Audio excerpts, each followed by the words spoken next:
Hello everyone, and welcome back to the Gatekeeper's Grove, where we find Purple sitting on this rather nondescript tree stump, looking up at the starry sky, contemplating life and its many mysteries.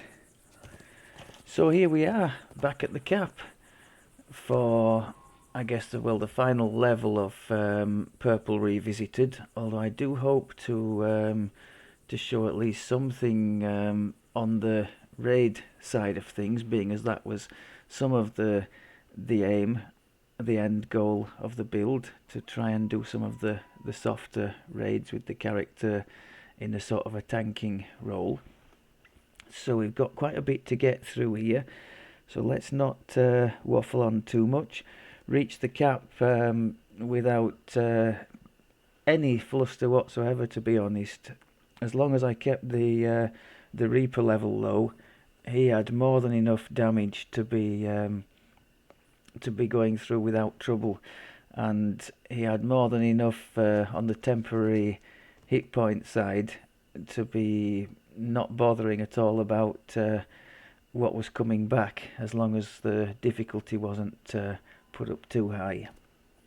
Right, let's have a quick look at the various bits and pieces where we've ended up. We'll start with the feet.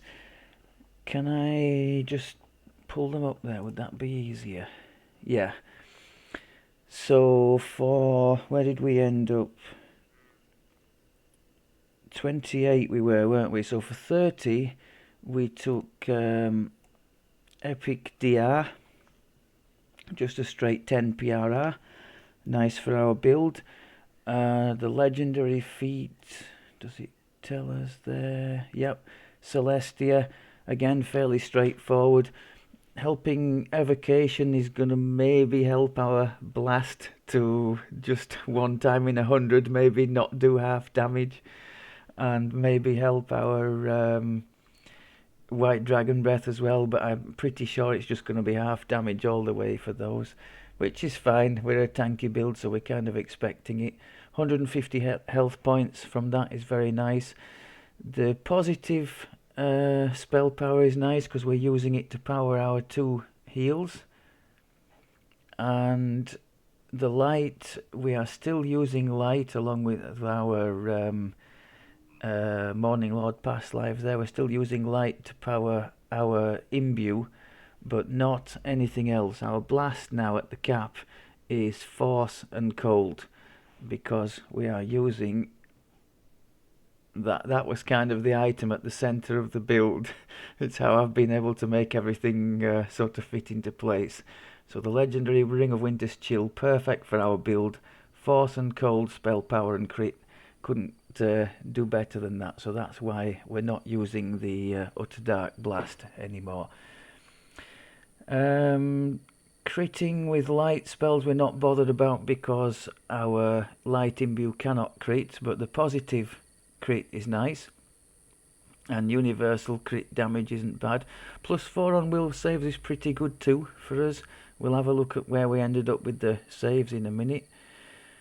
So that was the legendary feat. Then we went on into the further on into the legendary levels, and I took 2 lots of it might not say it here, is it that? No, I'm not sure it even shows it. Legendary toughness, I took that. Oh, it's showing it there, look. So it says acquired 2 times, just 100 hit points each time. Now at level 34, many people would take the is it Titan's Blood for 10% legendary bonus to hit points, but sadly for us, as we're in a 7-piece winter Fey set, the 7th piece of that, you can see at the, sorry, no, I'm wrong, the 4th piece of that is a 10% bonus to maximum hit points, which I'm pretty sure is the same bonus that the Titan's Blood gives, so I didn't take that. I'll just double check my facts, but I'm pretty sure it is.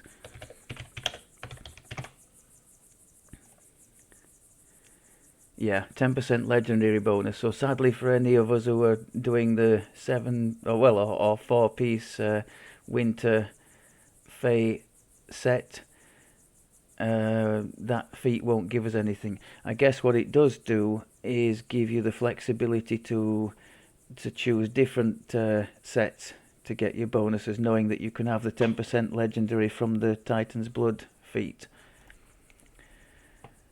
So yeah, 2 legendary toughnesses for a couple of hundred extra hit points. And the last one I took, a bit of a sneaky one, Bulwark of Defense. Now, we're not in a defensive stance. Defensive stance, if you didn't know, it means things like Sacred Defender from Paladin or Fighter, that kind of thing. Of course, we don't have that, so we don't get the +2 on all saves, we don't get the +4 armor class. What we do get, because I've checked and it does work, is this element here. 5 PRR anyway, but if we have the Bulwark of Defense feat, which we now do, an additional 10 PRR. So we just paid a feat to get that 10 PRR, which I think is fair enough on a tanky build. So that was the feat. Skills, let's just see where we ended up there. So not too bad on the ones we wanted. Concentration, you can see it's a constitution skill, and as our constitution is pretty huge, I might as well engage the rage, because that's the rage is, but look at that now, over 8 minutes lasting a time. I could and maybe should reduce the, because I've spent 3 points in the racial tree to boost the time that the rage lasts. Maybe should take those points out and put them somewhere to spend better. But you can see nearly 100 concentration, so I should think when we try and do our scrolls of greater resto, if needs be, that we won't get interrupted. There is an argument for saying we don't actually need the automatic spell, the resurrection spell-like ability in this tree, because that can't get interrupted, because that'll be quickened. But maybe I could spend that point better on something else and just have a scroll for rezzing. Scrolls are slow though, even if they can't be interrupted, so I like having that. Intimidate, very good. We have some nice equipment helping that this time around, which I'll be looking forward to showing you in a second. But charisma skill as well, and our charisma is fairly decent, so 114. My reading suggests 100 plus is decent for trying to use intimidate to attract boss or nasty target attention. And I think from what people are saying, 110 plus is sufficient for most things. That's what my forum reading suggests. Jump, we ended up with way over what we actually needed, so I really didn't need to put so many points in there, but I think I'd only have ended up with a few extra points in cross classes like balance and that, so I don't see it as a big loss. Spellcraft, pretty nice, extra spell power. UMD from just 1 point invested, because we are a secondary charisma class. We've ended up with a nice tally there. Just for reference, I think for most people 40 is that 44 for no fail? I think it is. So 44 would be your target for most people to not fail greater resto scrolls. Balance, we haven't put anything in there, but nice to have a little bit. And bluff and diplomacy are just high because of our charisma. I don't think I've put anything in anywhere else. I didn't, as mentioned, I didn't bother putting anything in tumble because we should have Featherfall permanently on with that Celestial Spirit thing on. So I've left that as is. Quick look at the stats. So we've managed to hit outside of Reaper a nice round 100 on the Constitution, which is not bad at all, I think. Just to reiterate, we get 4 con anyway from doing the Rage and a bit of extra armor class. We get 1 con innately for being a Beast Hide shifter, and we get another 2 con. It could have been 3, but it would have taken it to an odd number. Another 2 con from the tree from the shifter tree, so that's not bad at all. We can see, I'll show you where it comes from in the gear in a second. We can see resistances wise we've done really nicely. That's probably about the best I've ever had on any build. PRR and MRR, if you're comparing to a proper tank, which I would guess from reading would have 400 minimum PRR, we are low, but comparing to any kind of Warlock, I think that's pretty good. Yes, he has past lives backing that up, and his equipment isn't terrible, and as a first life paladin or fighter he could trounce these values, but given that he's a Warlock, I think these are okay. And I hope, given some of the reading I've done, that this kind of stuff might be okay to have a go at some tanking some of the like legendary hard raids. Some people are saying that with low numbers they've done it in their sleep, so maybe there's a chance. I'm not interested in pushing the limits and Reaper 4 raids or whatever it is. I just would like to learn the basics of some of the ones that I haven't done, or from a tank perspective, and be of use, because the number of times I've been in groups that have been stuck for a tank, it would just be nice to be able to provide one. So yeah, I think the fort, the PRR and MRR, low by standard tank standards, but by Warlock standards I think they're very decent. So I'm quite pleased with that. Hit points, I was desperately trying with the handing in of the what do you call them, the favour things to the patrons, 5 hit points a time, just to break that 5,000 barrier. That was kind of an unspoken goal. Didn't quite make it, but almost 5,000 hit points before you go into the realm of the temporary hit points on a Warlock, I think that's pretty solid. So not terrible. Armor class definitely lacking on the tank side, but should get a few misses from trash, so not too bad. Fortitude save obviously decent, and no fail, remember, on a 1. That's because of our high con. Reflex save is lacking, but I have allocated all our Grim Barricade Reaper points to boost that up a little bit, so I think we're in the mid 70s, which is still bad, but not as terrible. And the will, pretty decent, because we've got charisma boosting that instead of wisdom, so not bad. Let's have a quick look at some of the elemental defenses we've just seen there, haven't we? But let's have a look at these absorb. It came to my attention that these are very important on the tanky side, and one post I read suggested you need to be in the 70s for the standard absorptions, which, let me just toggle the dragon scales on, because that carries our cold absorption. You might have seen there the cold one jumped up there.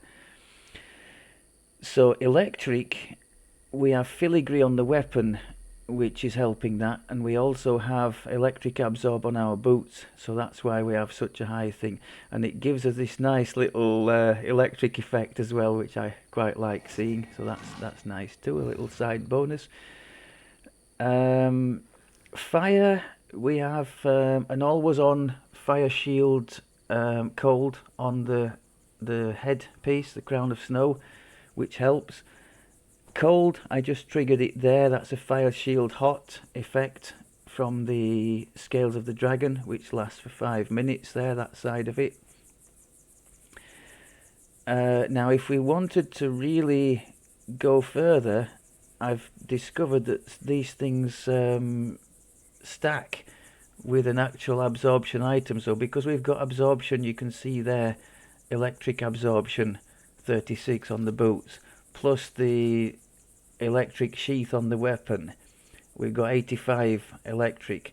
If I put, I've crafted a fire absorption, well, and sonic as well.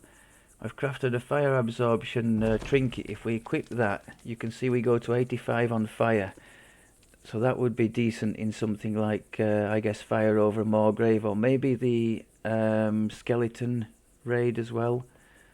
I think that's Sonic and Fire, isn't it? So Sonic I can't get quite as high because I haven't got a Sonic like a Fire Shield effect for that. Energy sheath, I think you call it, don't you? So Sonic I can only get to 60 odd, so that's not the best. But if we were to want cold or acid, we can switch on to that one, and then the acid is almost 70, so not terrible, and the cold goes to 86. So I guess that's okay in the eyes of the purists. So that's my little effort at doing the absorptions. So I think well we've hit the number suggested. The area we haven't is the like force and alignment stuff. Now I understand there's a trinket in Hunt and Hunted that you can get to cater for that. That would be my choice because I'm dealing with swap trinkets here. The other ones I think are all tower shields. We don't have tower shield proficiency, and I don't really want to unequip my shield because it's dealing with positive spell power and crit. So my preference would be to one day acquire that trinket if we did need to swap in some alignment absorption stuff. Skills we've done. Right, let's have a quick look at the gear then, as I've touched on some of it already. So as I mentioned, 7 pieces of Feywild Winter, which gets us the bonuses you can see down there at the bottom. PRR, healing amp, that legendary bonus to max hit points I mentioned. Bonus to threat gen, which for a tanky character isn't bad. Bonus to con, bonus to armor class, so nothing not to like there. Typically I think people would take 4 in there only, especially the non not out and out tanks, just people who are wanting the hit point bonus. I think you'd have 4 winter. So 7 winter, we've got 2 summer. Now the Prince's Gauntlet artifact we're wearing is quite handy because that, if you didn't know, I don't think all, but many of the Feywild artifacts fit into 2 different categories for the set bonus. You can see on the bottom there, this one is summer and winter, which is perfect for us. So that's meant I've just been able to put the summer medium armor and just nab that handy little 2-piece bonus there, which happens to be 30 artifact bonus to magical resistance rating. Speaking of MRR, by the way, Warlocks do benefit from I think it's called Paragon something or other. We'll find it. Paragon's Aegis it's called, which is giving us 25 MRR for just for being a Warlock. So that's quite nice to have. So yes, 2 pieces of summer to give us the MRR bonus, and then I've managed to squeeze in 3 pieces of Vecna. It's the first time I've ever used Vecna gear, and that's giving us a 30 profane PRR bonus, so a bit extra on top of what we had before. I'm going to go through the pieces of gear I've used because there might be some nice suggestions for augments for some of you, and otherwise I think it fits together quite nicely for given what the goals were to be tanky but to maintain a little bit on the spell power side for solo ability. Let's just quickly look at where we ended up with the spell powers. This obviously isn't a reflection of how things are in Reaper because he's boosted up a little bit there, but it's not terrible for a build that's focused more on survivability. I don't think that's bad at all. About 600 on the cold and the force, and the cold in particular, the crit chance is half decent. because as I'll show you in a minute, we've sneaked a little cold crit bonus into the filigrees. It's just completely by chance, because the filigree selected are all sort of defensive tanky things, or in the case of the electric absorption things. But it just so happens that one of them comes with a 6-point cold crit chance there as well, so that's quite nice to have.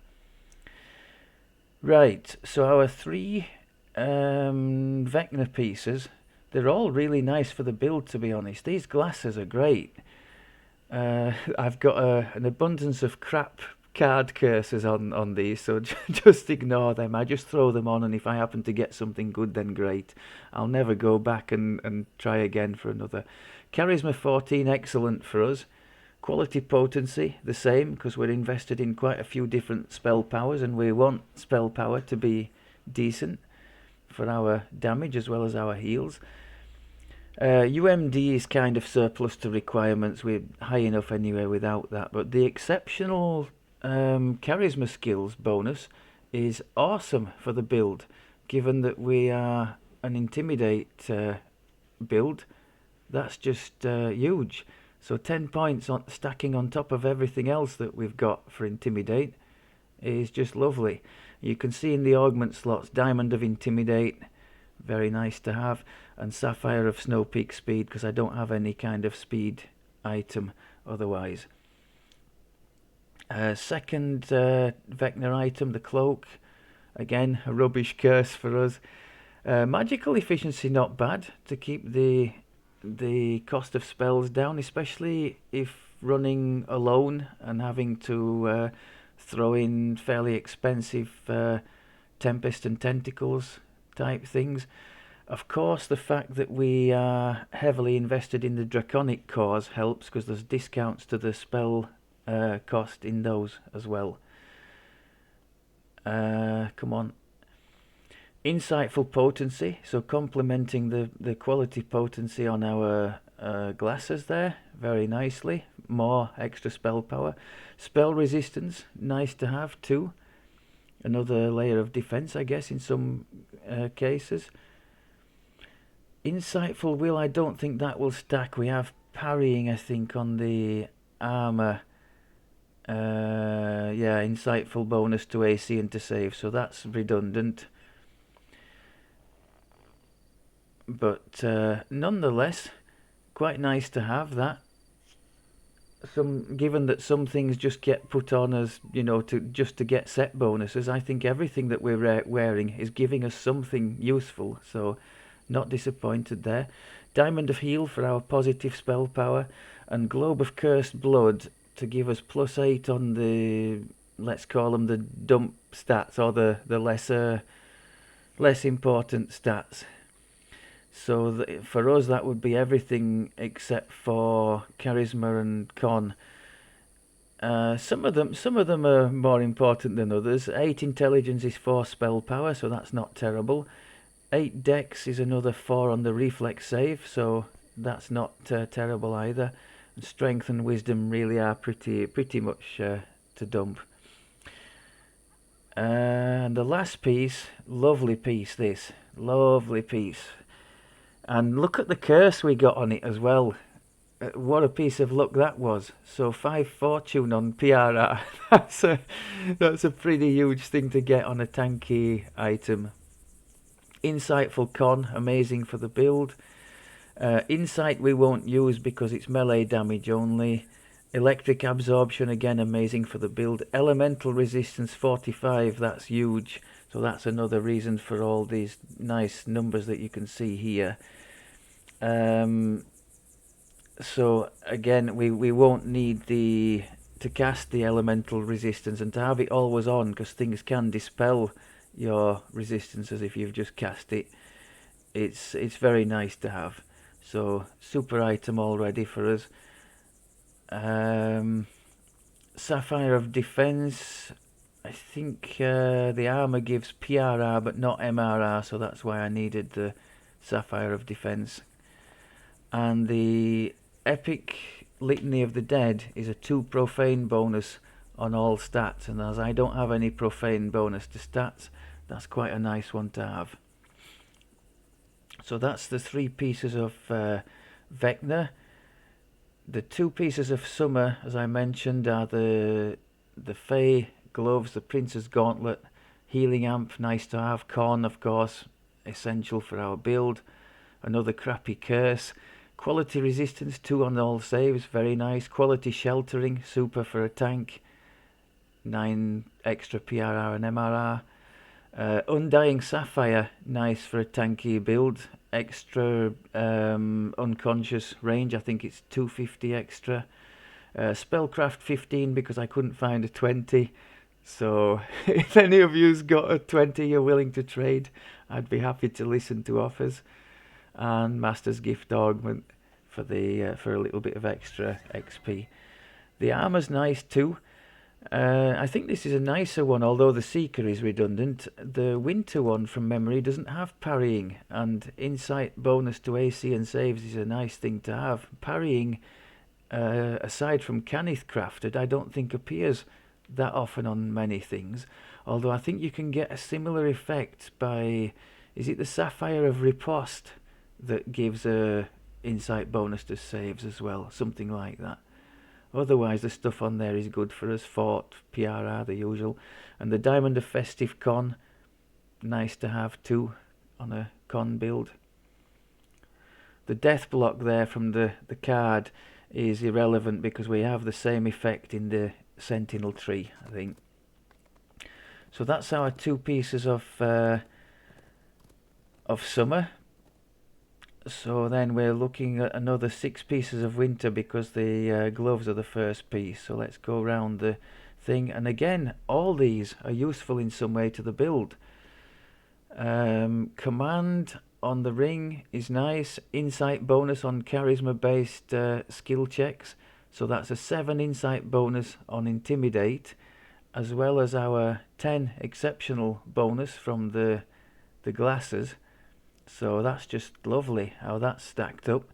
Insight, again, unfortunately we don't do anything with melee, so that's not helpful, but the Insightful Fort is very nice. True Seeing would be beneficial to a melee, but not really to us. But still, nice to have. Now, the Conjuration stuff, as you can see in the topaz on the bottom there, I've tried to do my best to keep some sort of a relevance to the tentacles. I can't see a save on here, but we do see the save on the web, 58, so it would be a 60, which is still low, but it's a funny one, the tentacles. It's a strength save, and some things have quite low strength, so my early testing, albeit in softer legendary quests, suggests I've been somewhat successful. It does still work to a degree. So, and even if it didn't work at all, there is still the no save slow, but it's still doing a bit more than just that. So I think I'll persevere for now. I've done everything I can to keep the Conjuration relevant. A couple of augments, and also I've gone for 3 points in Conjuration in the Draconic tree too. I'll come to the epic trees when we've gone through the gear. So, nice ring, nice braces too. Ghostly for us is another line of defense. Protection, a bit of extra AC, nice. Vitality, stacking hit points, lovely. Quality false life, more stacking hit points, more lovely. Sapphire of Good Luck 3, nice little bonus to saves, so nothing not to like there. The armour we've just seen, so the hat. Now, there's a little story to tell you about this, a story within a story. You'll see the Reaper helmet enchantment at the top. Now, many moons ago, I was playing the, it comes from the Lost Locket quest, doesn't it? The last one, which ends with that awful underwater battle in the Feywild. It's awful because you just can't get away from the damn boss. But we were playing with a few of the bear party, one of whom was just kind of dipping in and out of the game, not really going to stay. And she happened to drop this item with the Reaper helmet enchantment, and I just didn't have the heart to ask for it. So now, 75 Reaper fragments later, I finally got the Crown of Snow with the Reaper thing on it. Just a two Reaper bonus to all ability scores. I guess it's marginal gains at this stage, isn't it? But it's nice to have. And the curse by some miracle is a nice one too for the build. +1 bonus on con, so no complaints at all there. Fire Shield Cold we've already mentioned, awesome for the build. The Cerulean Wave there is nice too, because we are doing so much sort of AoE blasting between our Dragon Breath, what's it called, Energy Vortex thing, and these two. We are hitting so many targets, and this does get chances to trigger, and you'll see it trigger hopefully, and freezing the opponents in ice. So not so bad. And also the Spell Focus Mastery and Insightful Spell Focus Mastery, a little bit of a help to our blasts which have otherwise been ignored. That's the Evocation DC, and also the White Dragon Breath. Every little helps. And also the Absolute Zero. I mean, you can see there it's in the low 50s outside of Reaper. But I have to tell you that having experimented with it in, albeit softer legendary questing, the Grim and Barrett chain, I have been able to freeze Orthons with it, so they must have a pretty crappy will save. I think as well, in that same chain, the Subversion, the 4 elemental bosses at the start, the fire one got frozen by it, and I'm just wondering if fire creatures, they don't seem to get destroyed, but I think they might not get a save against the freeze effect. So it still has maybe a little bit of mileage. I love it when we manage to get it to trigger, especially against the big Orthons, because they're otherwise painful for us to beat down. So maybe there's still some mileage to that. And speaking of mileage, because we've emphasized the Conjuration DC, the Trap the Soul is in the, I guess that's going to be in the mid-60s in Reaper, which if you were focusing on DCs is terrible as a legendary caster. But if we pick the targets carefully, like the aforementioned Orthons, because this is a will save too, you just never know. And I've had 1 or 2 go poof with this already, so you just never know. It's enough to give me a little bit of optimism and keep it on the bar, pick the targets, and maybe we'll get some joy. So that's the crown, really nice. And the legendary Demon Heart Emerald is a source of potential temporary hit points. I think we can't see it there, can we? But can we see if we put it in there maybe? Can we see a better description? Yes, so each time we're hit in melee combat, which is all the time, 10% chance for 120 bonus to temp hit points. So lovely for our build, given that we're all about temp hit points. So just a super item all around. This one I've got to thank the DDO planner for. I had no idea this existed. I was looking for winter pieces and it suddenly came up with this. So I acquired it from the, I think it comes from the Dryad and Demigod raid. So if you don't raid, you can't go for this one. But it's part of the winter set, which was the big draw for me. It would be much better on the melee than for me. The only thing there, well, for us, there are 2 things there actually. The 3 augment slots are nice, because it's not an artifact, it just happens to have these 3 slots, so I'll happily take that. And the spell saves outside of Canith crafting is quite rare on items, so I'll happily take that too. If you didn't know, that is any effect, be it trap or whatever, that happens to come in spell form, your saves get 11 more. So for example, looking on the left now, our fortitude would be effective 105 against an incoming spell that targeted that. So not bad at all, that. We've got some nice augments in there as well. Sapphire of Stunning. Now Stunning we're invested into because our one of our tanky tools that we're going to be using is the throw the boom from the sentinel tree. That is an AoE, and as well as attracting the attention of the opponents, you can see at the bottom there is a stun. It's only for 4 seconds, but it does allow me when I'm on my own to just hammer the things, maybe with the 3 AoE magics that I've got, and or the 2 AoE spells here.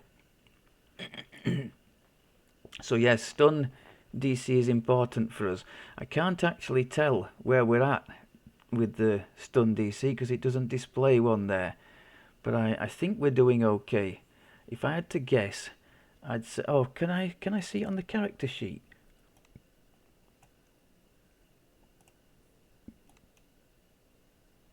I think there's a stun bonuses, but no, I don't think I can see any more than that, can I? Well, anyway, it's nice to have that slotted. The Silvertongue one is nice too. That's let's make sure I get this right.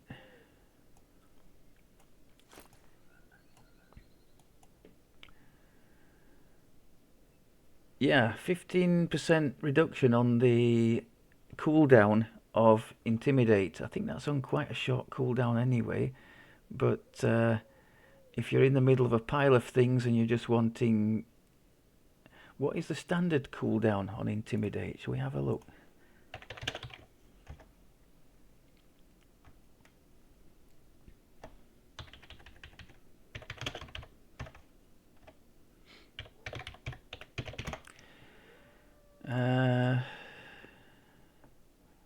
Cooldown 6 seconds. So it looks like it hasn't done anything. Oh, that's unfortunate. It's not sufficiently high to reduce that already low cooldown by 1. Oh, that's a shame. We couldn't get down to... so unless it goes in fractions of a second, which I don't believe it does, we haven't got any use out of that. Which is, it's a shame, but it would be a nice one for our build, that. And the last one is, I think, a few more spell points. Is that right? Yeah, not a few, 300. That's not to be sniffed at. Speaking of which, I took the liberty of putting a legendary ring of spell storing on for those times when spell points go low when I'm questing alone, usually. So that's the next piece of winter. The next one is the Dire Bear belt. Insightful PRR and MRR, nice to have. More on armor class there. And the raw,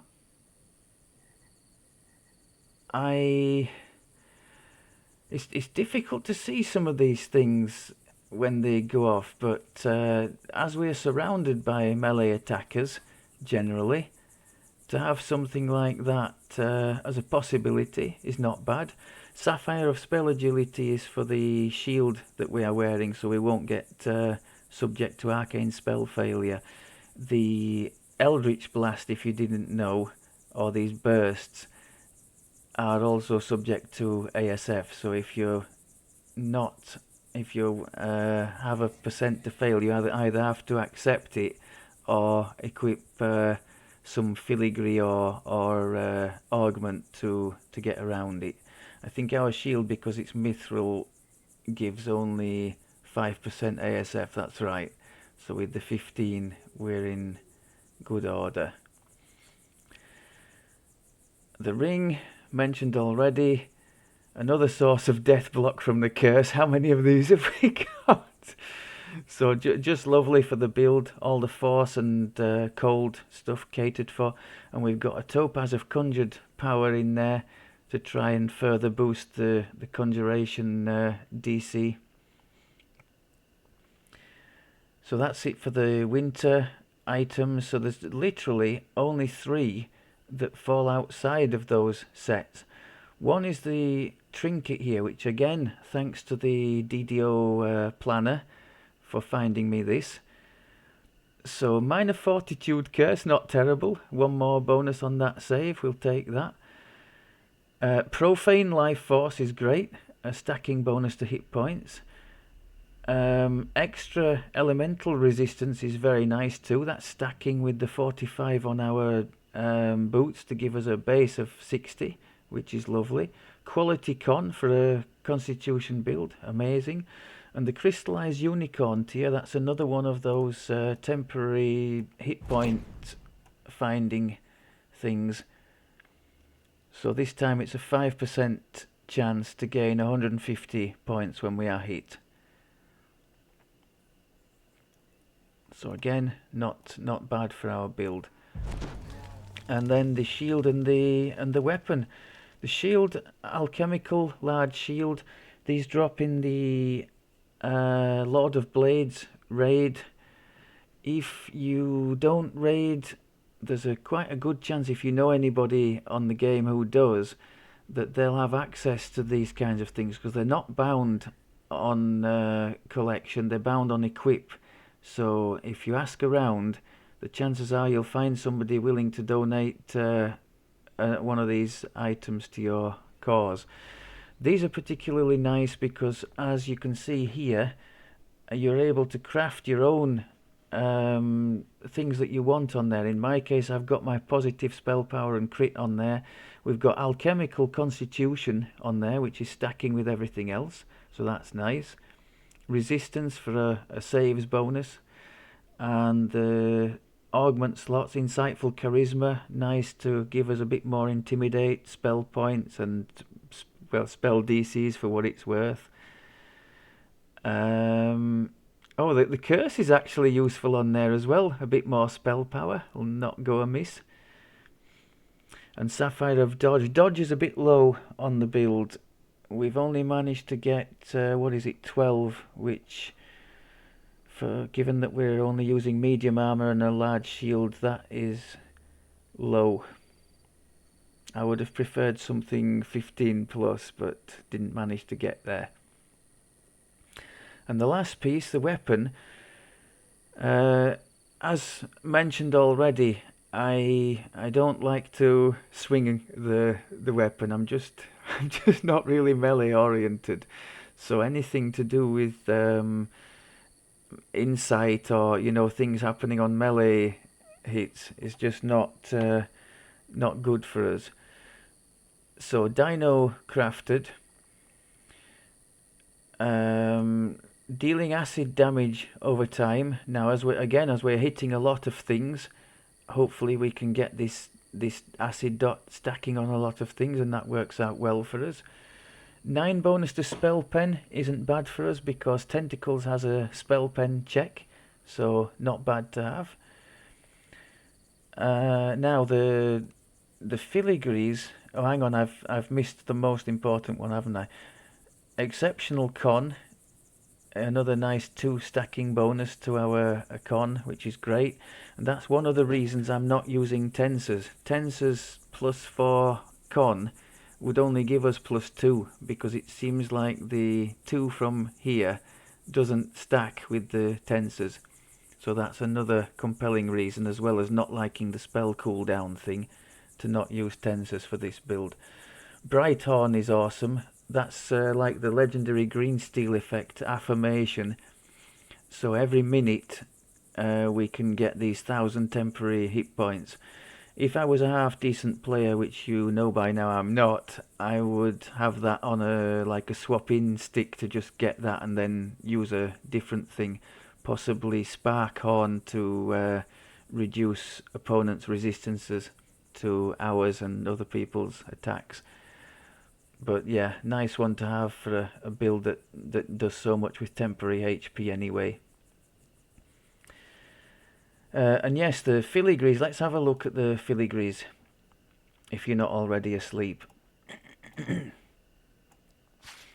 So, as far as I'm concerned, I'm not putting you aside, I'm just showing the good people. As far as I'm concerned, these tanky builds make more use of the raid filigrees than any others. The raid filigrees, if you didn't know, can be acquired from Threads of Fate. Just double click on your Threads of Fate to bring up the options for those. And they are part of 2 different sets, giving like a double bonus. So here's the one I mentioned that has the Frozen Wanderer as part of the bonus. You can see 2 pieces of Frozen Wanderer gives 5. Oh, I was wrong, it's 5%, not 6%. 5% cold spell crit. Well, that we're not too interested in that side of things. It's the other side we're really interested in there, the Blood Feast. 5 pieces of Blood Feast when rage is triggered, 100 temp hit points per epic legendary level. So for any who saw the druid build, the shifter build, exact same thing. So when we trigger a rage, when we've got this thing equipped, please trigger, there we go, 1400 temp hit points. And unlike the druid build where I had a separate stick to swap to, this is on the main stick. So if I just, let's say something had eaten up those points, we unrage, re-rage, and we're back up with the temp hit point defense. So I plan to make significantly more use of that than I did with the druid, because it's a lot less clunky to do. Just take the rage off, put the rage back on, dismiss rage and re-rage. So that's why I've got 5 pieces in all of Blood Feast. So everything is defensive, like Constitution, PRR, MRR, and 4 pieces of electric thing you can see there. A limited form of energy sheath, permanently 50% electric absorption, which again would be great in 1 or 2 of the heavy electric damage raids, I guess.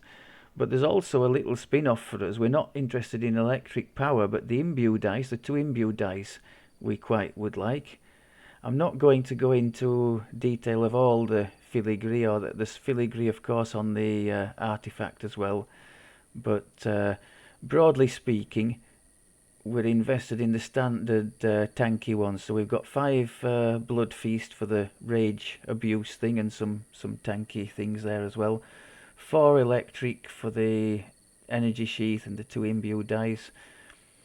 4 Nystals for the 100 hit points and some more little bonuses. A couple of these are the snake bite. Why have I got?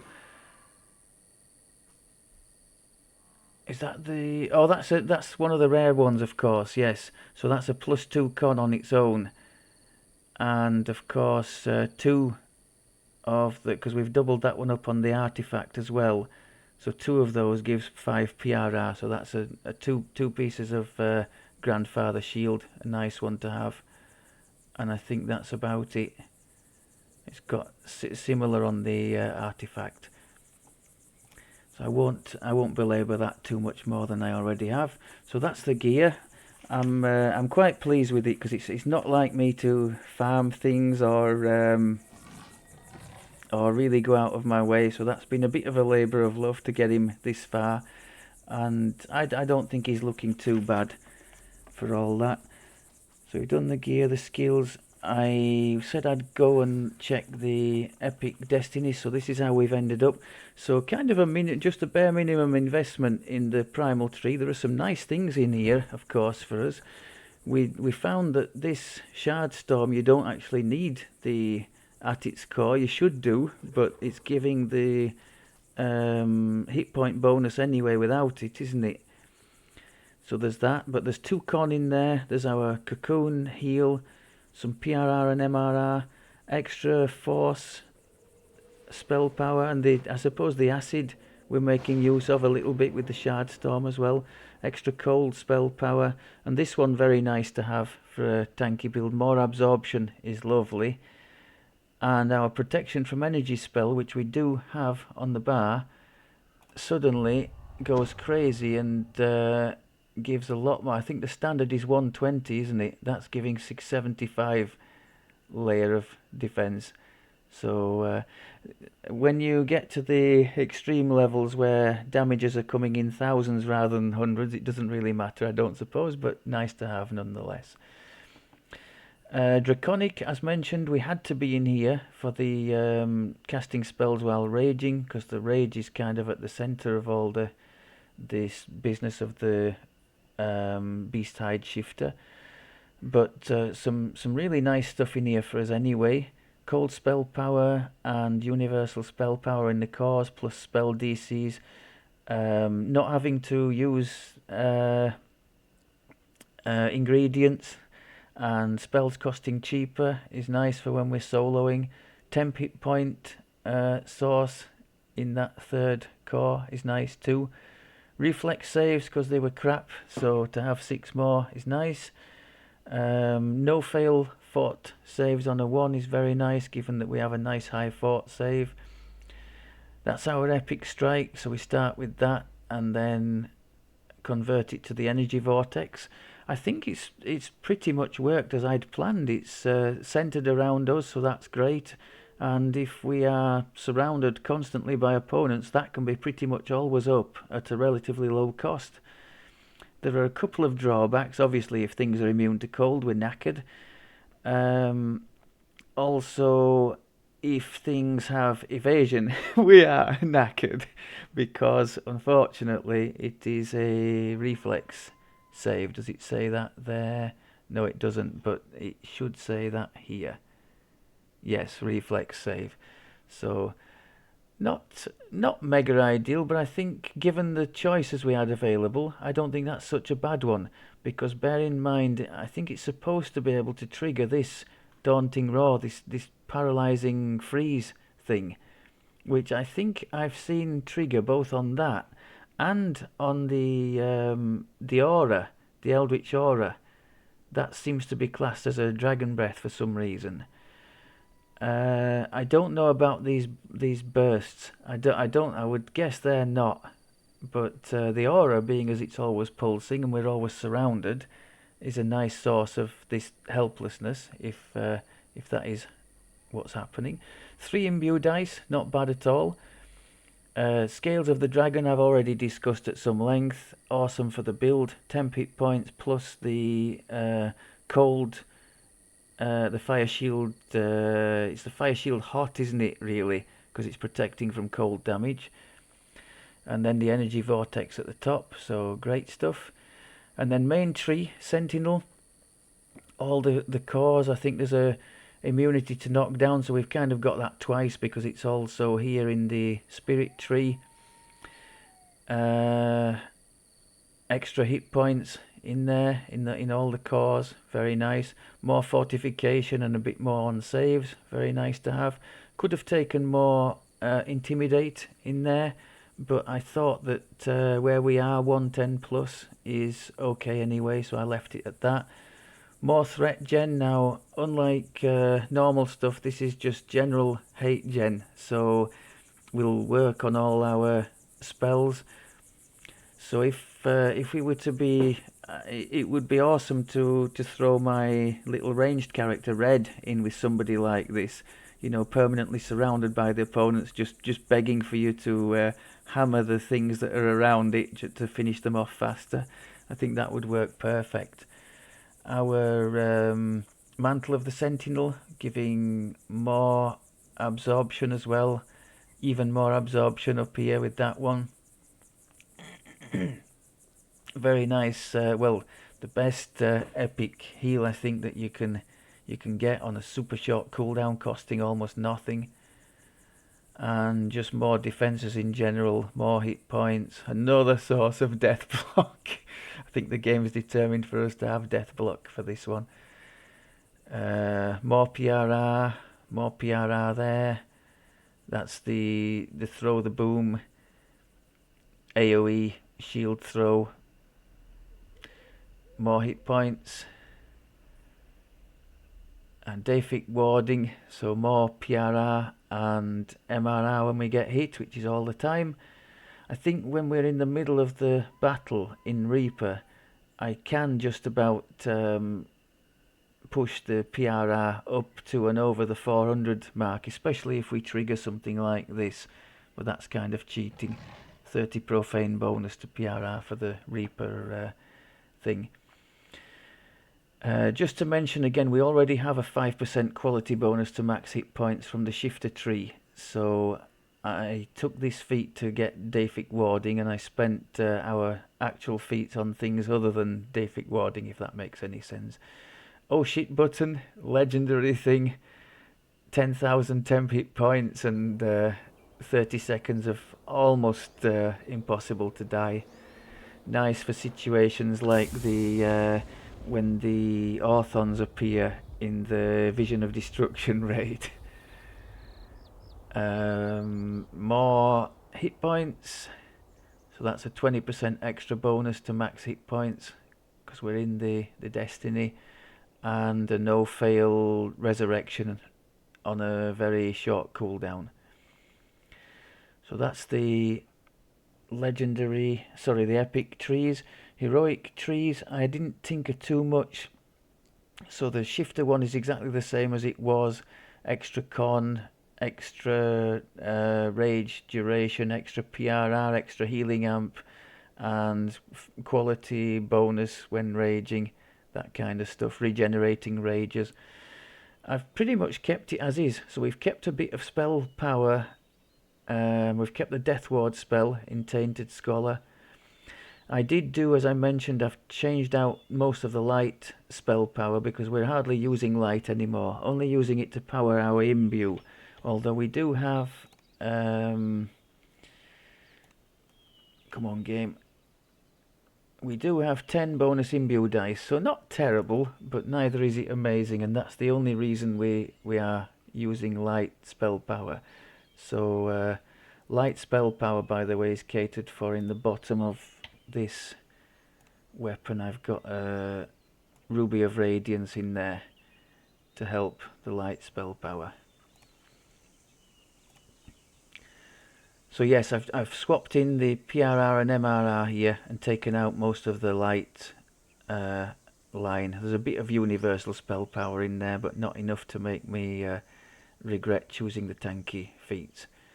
So that's the heroic enhancements. Reaper trees, I haven't quite maxed out the Grim tree. As you can see, we don't need any dodge because we're already maxed for dodge.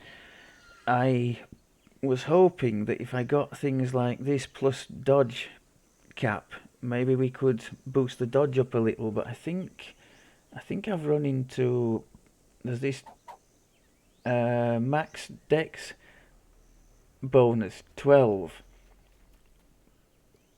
and we have a plus 13 there, so I don't think I've messed about putting a few points in here, and I wasn't able to get more than 12 on the dodge, so in the end I just left that line altogether, preferring to balance it a bit more and give us some. We've got what have we got? We've got 4 DCs for the spells.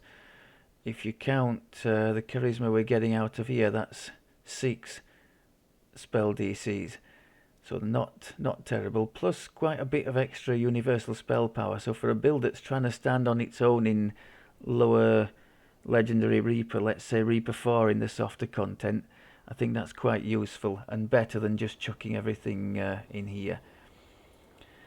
As mentioned, 12 on reflex saves there as well.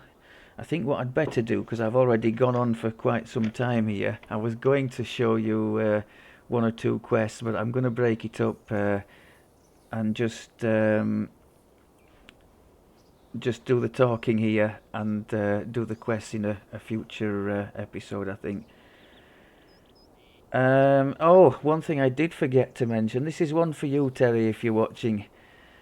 I haven't haven't taken it, but I noticed that in the tanky Warlock line, if this could convince you to try it once upon a time, we have a line dealing with, wait for it, summons. So summoned creatures and pets getting all kinds of defensive bonuses there, and then getting offensive bonuses there too. And at the top, I can't believe they put this as a tier 5 in one of the trees. So significant bonuses to defense and tankiness above everything else there. Lesser displacement and what have you. I guess it depends on what difficulty you're playing on. I think that's only for you, isn't it? But yeah, I just thought I'd mention that. And of course, if you were in the primal tree, there are other synergies for summons as well, aren't there, with this kind of thing going on there. Summons and hirelings benefiting from your mantle and your spell power values, blah blah blah.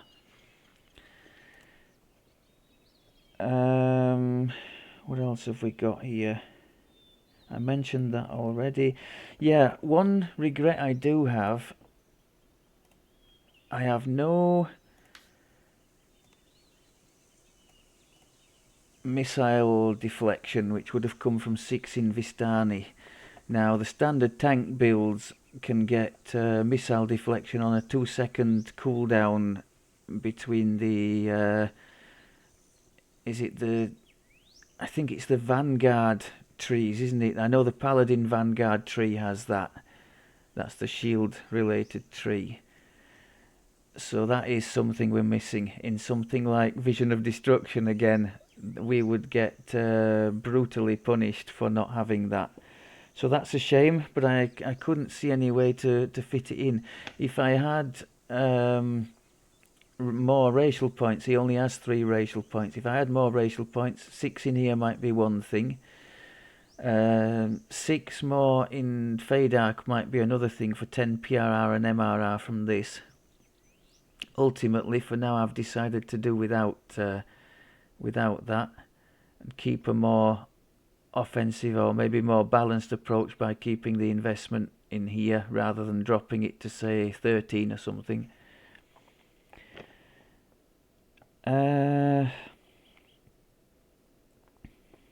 What else have we got? Yeah, the Stormhorns was a bit of a pain with the cold enemies, and Frost Giant bosses were a bit difficult to chip down, but just long, not particularly threatening. I think that's about all I had to say. Aside from this one, has anybody noticed recently a change in the quest Friends in Low Places in Wayloon? I'm asking because there's a section just after you get the first crest, and you come to a locked gate, which I'm used to the opponents on whatever level coming flying through the gate and opening it for you, but now it seems very often, I think it's if there's a Reaper in and amongst the opponents on the other side, they start messing about with the Reaper and ignore you at the gate. And if you don't have a way of opening that gate, unlocking the lever that opens the gate, I think it's quest over, isn't it? Because I tried twice and they never paid attention to me, so I ended up getting a rogue hireling to come with me and unlock that lever, without which I would have had a third fail. So it just seems to be something recent, that, because I'd never had an issue with it in the past. I just thought I would ask. Okay, I think that about does it for the waffle. I'll just take a moment then. We're not going to do a quest. I'll just take a moment to step into one and show you... is that... yeah, okay.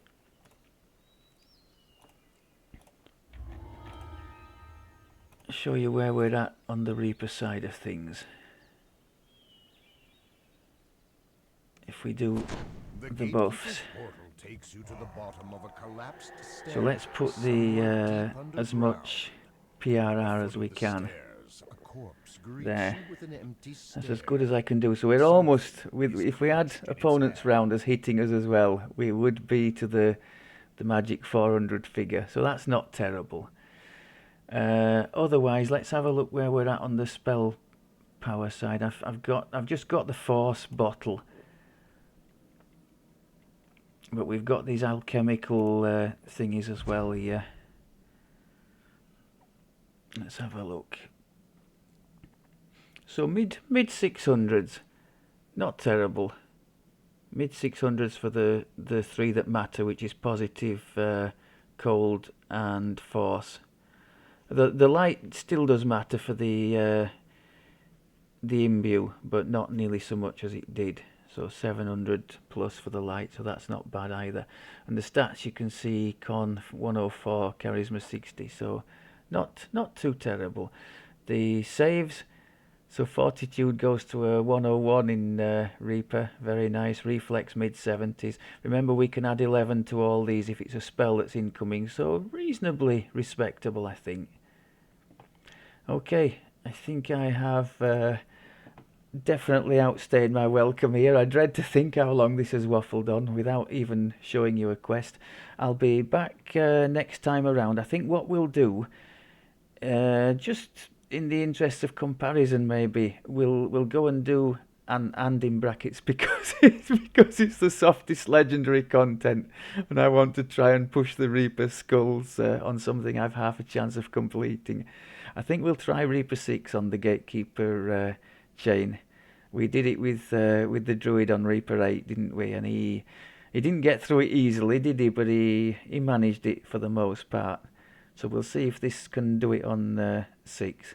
I think the real strength of a build like this would be in being accompanied by a squishy but nasty damage dealing, like little ranged character or something.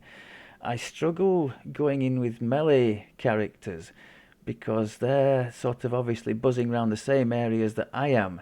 Now, although that means they're benefiting from my ticking aura defensively, it also means that I have more trouble, like if they're a little rogue that might need a bit of protecting, I have a lot more trouble keeping them out of trouble themselves because they're in the middle of the fight already.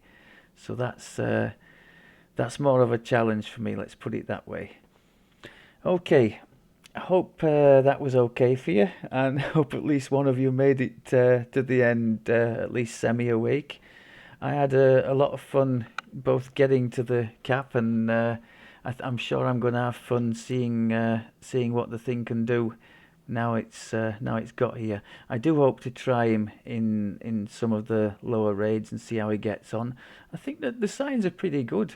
Let's, just before we go, we'll see how far we can push the limits with the temporary hit points. I haven't quite mentioned that, have I? So at the moment, every time that aura ticks, that's at 208 temp hit points, just straight off the bat. You can see that actually, because we've got 1400 from triggering the rage, so the 208 is from the ticking aura. Then we can do the shining through, and you can see we've gone up again. The scales of the dragon is on a separate thing, as we know, because we've shown that before, so that scales with character level as well, so that's 500 barrier. But then we have the shard storm, which I think goes off, doesn't it go off total hit points? So if we do it when we already have a lot of temp points, it might give more, I don't know. Now we're on over 4,000, almost to 10,000. And then stanch I can't show because we need stacks of depravity for that. So I think we can say he's capable of having substantial barriers of temp hit points going into any conflict, which is nice. And it's needed at the tougher levels, because you've already seen with the Druid series, things don't mess about there. You can easily lose a couple of thousand here and there against the nasty opponents. Right, I really am going now. If you've made it this far, God bless you. Thanks very much as always for looking, and I'll speak to you next time. Take care.